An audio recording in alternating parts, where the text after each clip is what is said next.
Today on the Topping Show, support Russia, goes straight to jail. Jon Stewart attacks the Second Amendment. Poland reduces aid for Ukraine refugees. Joe Rogan picks Trump over Biden. Janet Yellen claims there will be no bailout for Silicon Valley Bank.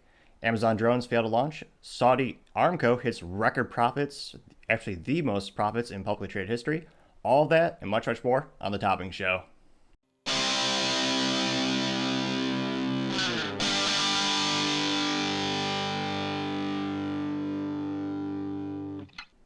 Thank you, everyone, for tuning in today. Today's episode of The Topping Show is sponsored by ExpressVPN and Topping Technologies. ExpressVPN helps protect your online data, and Topping Technologies is an IT value-added reseller and services company with a special proficiency in IT security. If you're a business owner and IT leader, use some assistance, you can reach them at sales@toppingtechnologies.com. Going to the business part of the podcast, Pfizer signed an agreement to buy Seagen for $45 billion. Seagen is a pharmaceutical company specializing in antibody drug conjugations, or conjunctions, however you want to say it, which is a new class of drugs which have the ability to target and kill tumors without damaging healthy cells, which would be revolutionary since the worst part about cancer treatment is when you attack the tumors and all the malicious cells, it kills everything around it. Now, this would be the largest merger since 2020 when Abiv bought Allergan. One of the reasons Pfizer is doing this is because they're projecting to have a $17 billion drop in revenue by 2030 due to a combination of a slowing demand for COVID vaccines as well as patents expiring for their top-selling drugs. Then a lot of people will prefer to buy generic, which is a fraction of the cost of the name brand. The reason that generic drugs can be made is because the patents expire. Now, another company called Relatively Space is making a 3D printed rocket. A two-stage rocket made by mostly 3D parts is on their schedule to launch. However, is aborted a couple times. The last aborted launch came within 45 seconds of the launch. The first launch attempted last Wednesday was aborted due at the 1 minute mark because of a valve issue. So it's fascinating to see how many of the components they'll be able to successfully 3D print for these rockets. And if that might be a cheaper price point than SpaceX models where they actually reuse the rockets, where once the thrusters are depleted, they drop back down and reuse them. However, if you can make it out of 3D printed materials, that might be even cheaper, depending on what kind of economies of scale and what kind of costs they're getting. So it'll be interesting to see how that development progresses long term in the aerospace industry. Saudi Armco hits a record public profits, or public trade profits. They hit $161 billion in 2022. They're also known as Saudi Arabian Oil Co. That's the highest annual profit by a publicly traded company in history. Numbers were somewhat artificially boosted in part due to the Russia oil embargo. And 2020 production was 11.5 million barrels of oil per day. Their goal is to hit 13 million barrels per day by 2027. In order to hit those numbers, they're going to invest $55 billion of their capital in technologies and infrastructure to boost production. So big risk, but obviously big reward if they're able to get that oil out even more efficiently and faster. So that's astonishing. More profits than any other company in history for publicly traded. That is a monumentous achievement. Definitely wish I had some of their stock. Now, Amazon drones failed to launch. They're citing a myriad of regulations they need to overcome in order able to expand the offering. In order to get approval from the Federal Aviation Administration, also known as the FAA, Amazon must complete several hours of flying without any blunders, after which they have to send that data to the FAA. The FAA oversees the approval process for commercial deliveries.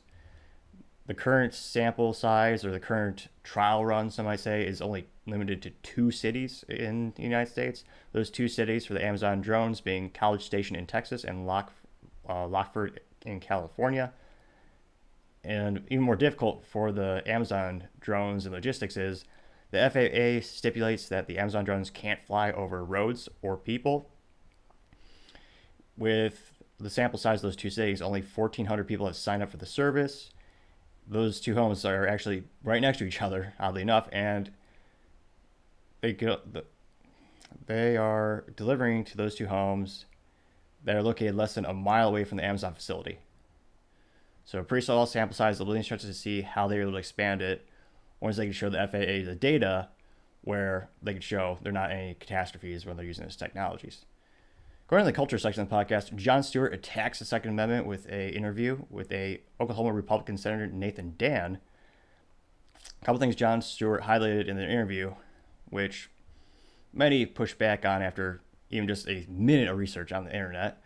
Now, Jon Stewart highlights the section of the Second Amendment that says a well-regulated, which back in the day just meant operating well, especially if you read anything by the Founding Fathers. Also, malicious use of data or inaccurate use of data. Jon Stewart says gun homicides are on the rise and highlighted 50,000 deaths by gun. That number, and so he wants to conflate the two, making you think that's 50,000 people that died from homicide. However, that 50,000 deaths in 2022, that includes suicide, which every death is a tragic loss. But you're trying to tell people it's homicide. You're including and conflating those two statistics together to try and make your argument more valid. However, nothing can be further from the truth. In actuality, in 2022, gun homicides decreased in comparison to 2021, and they noted that over 60% of the 40 to 50,000 deaths by guns were self-inflicted. More importantly, it's estimated that firearms are used for self-defense purposes between 1 million and 2 million times per year, according to the Journal of Criminal Law and Criminology. Now, Senator Nathan Dan correctly states it's a people problem, not a gun problem, which perhaps is most effectively highlighted with the city of Chicago having more gun regulations than anyone could count, yet they still have some of the highest crime rates in the United States. Same for several other cities that have high restrictions on gun rights. Now, the whole interview, John interviewed, has this snotty, contentious attitude and tone, and it's ridiculous. There's estimated over 20,000 laws in the United States between federal and state governments restricting guns. And also, when Nathan tried to combat some of Jon Stewart's points, talking about bigger picture, he noted that more people die from obesity and opioids. Jon Stewart just didn't care about those. He just kept going back to this conflated number of all the deaths from firearm incidents. And then, further to the point, Nathan also said, when they were talking about school shootings, Nathan said 80% of school shooters come from single-parent homes, to which Jon Stewart simply sneered and tried to make yet another out of left field argument that had nothing to do with another red herring argument, rather. And the whole interview is choppily edited, and just goes to the point, there is no positive reason to go on those types of shows. Especially if you sign the paperwork that says you're allowing them to edit it however they want. And that's exactly what they did. There's several YouTube videos breaking down the whole interview where you can see how choppy it is. So they're splicing in different points to make John look like the hero, and it looks like John's in control of the situation. It's just completely BS. That's why when I have interviews with people, I always tell them we're not going to edit this. The only thing we do is put in an intro and put in an outro. What you see is what you get. Just how all these should be, but there's no reason to go on those shows. And you're not going to get an umpire. I mean, Jon Stewart has his agenda. You're not going to be able to convince him otherwise with facts or logic. He repels them like oil and water trying to mix. They just won't. And in the end, it just made the senator, didn't make him look good. And the senator was not able to properly get his points across because of how he's edited. So he's not going to reach that audience that he wants to. So if he really wants to increase the awareness of the situation, how his state is handling the problems, and how he believes the most effective way to reach a solution for these problems, go on a show that isn't so ridiculously biased against guns and against them. Or if you're going to have that debate, have it with a third-party moderator who can give each side of the argument equal time and representation, and there's no BS editing. So perhaps I should have been under the business blunder section of the podcast, but I understand what the senator was trying to do to get his point across, but it was just the worst platform and one of the worst interviewers to do it with. Now, other interesting culture news, Joe Rogan said that he would actually vote for Trump over Biden, and the media is freaking out since you're Hollywood and you're famous. You're definitely not allowed to say that without, quote unquote, getting canceled. Thankfully, Joe Rogan has his own comedy club, and he's big enough and he has a platform where he's not going to get canceled because of his huge cultural influence. Now, it's interesting to see Joe Rogan's progression of his political philosophies. He's had some great interviews with a couple different political figures, including, I I think it's Bernie Sanders last year, which, even though I don't agree with what Bernie Sanders says, it's still an interesting interview to learn about his perspectives, as well as get to know a little bit more about the both of them. Now, Joe is saying that in 2020, he actually voted for Libertarian candidate Joe Jorgensen, who I thought was a candidate who has a couple of exceptional good points, especially when it comes to an individual's right to defend themselves and their family, aka the Second Amendment.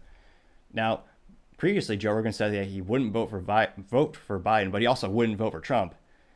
But now it's getting to the point where Joe Rogan's, it's due to Biden's mental decline, in Joe Rogan's opinion, he's saying there's no way he would vote for Biden. He's going to go for Trump. So it's interesting to see what kind of cultural impact that might have, him being one of the most popular celebrities in comedy as well as podcasting. I mean, he's the number one at Spotify.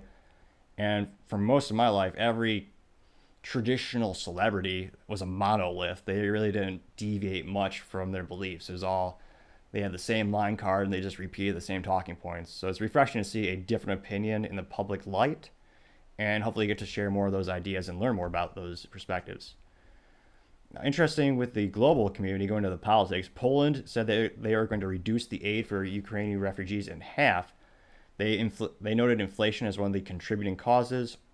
This will start in March, and it will shift to the point where Ukraine refugees will have to cover half of their shared accommodation, capped at 8.5 euros per day, if they stay in the country more than 30 days.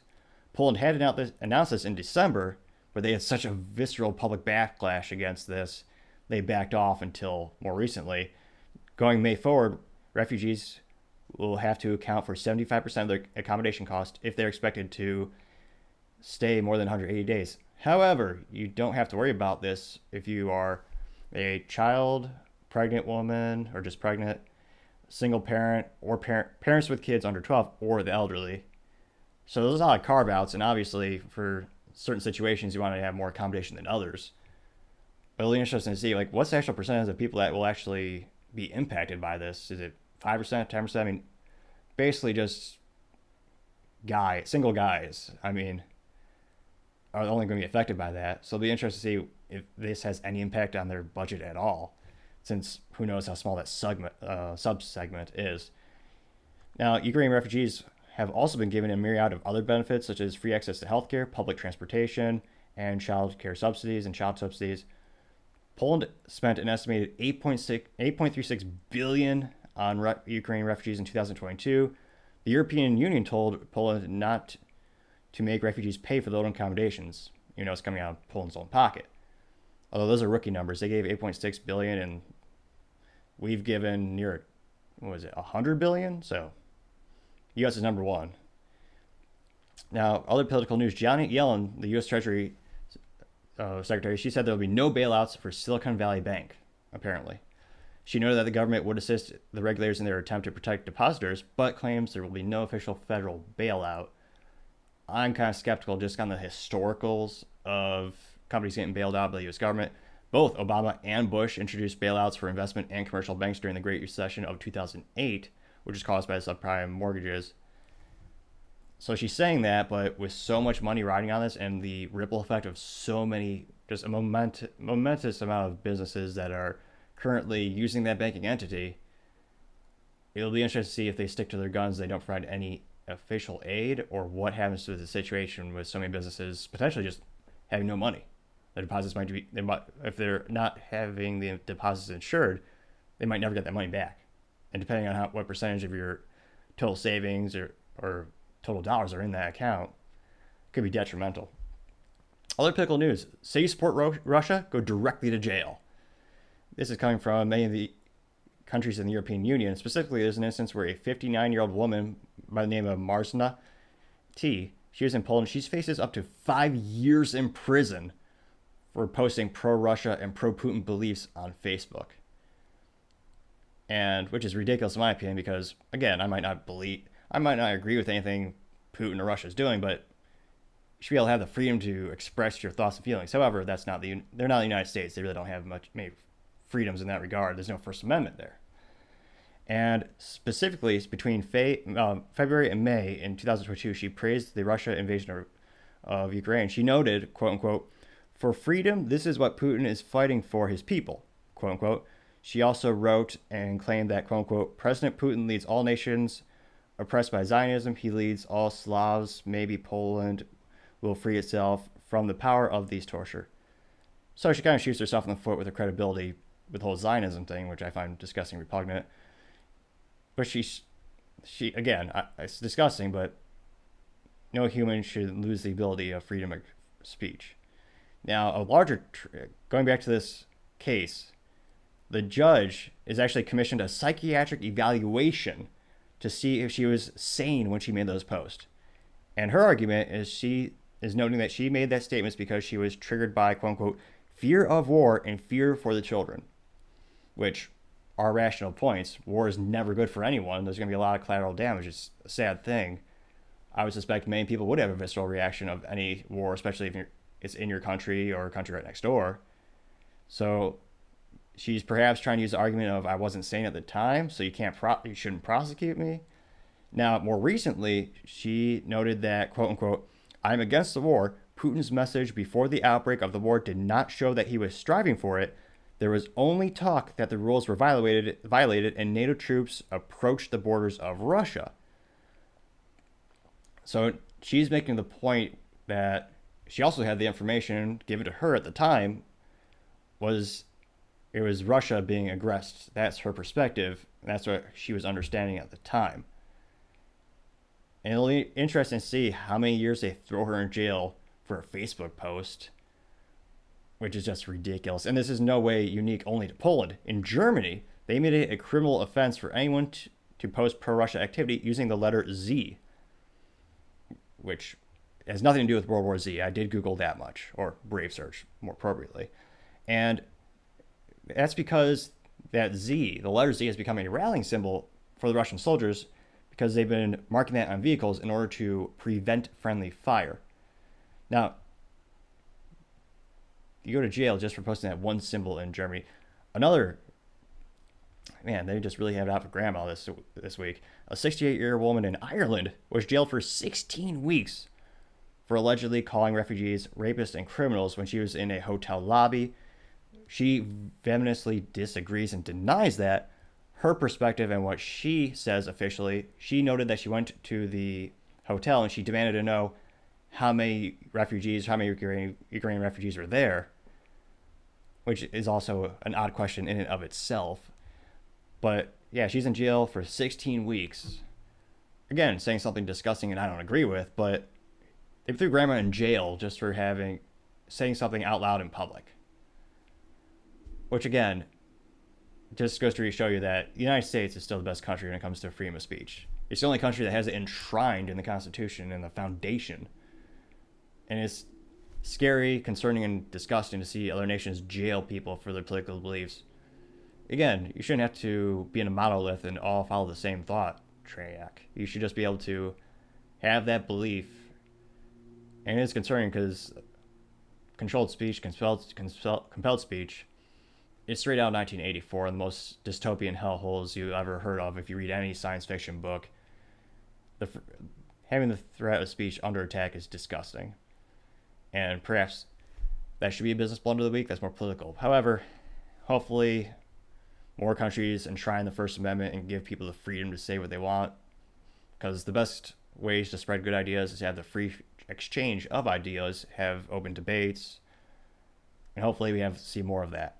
Now, going on the business blunder of the day, it was reported that Etsy is also using Silicon Valley Bank.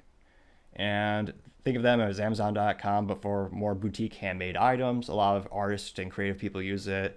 It's a great platform for that purpose if you want to get those things out to the market.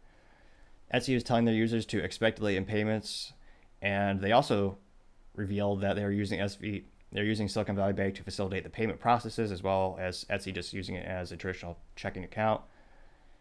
And of course, since Silicon Valley Bank went belly up, there's a lot of concern on what's going to be the future. Again, going back to what I was saying earlier, this ripple effect is going to affect a lot of businesses.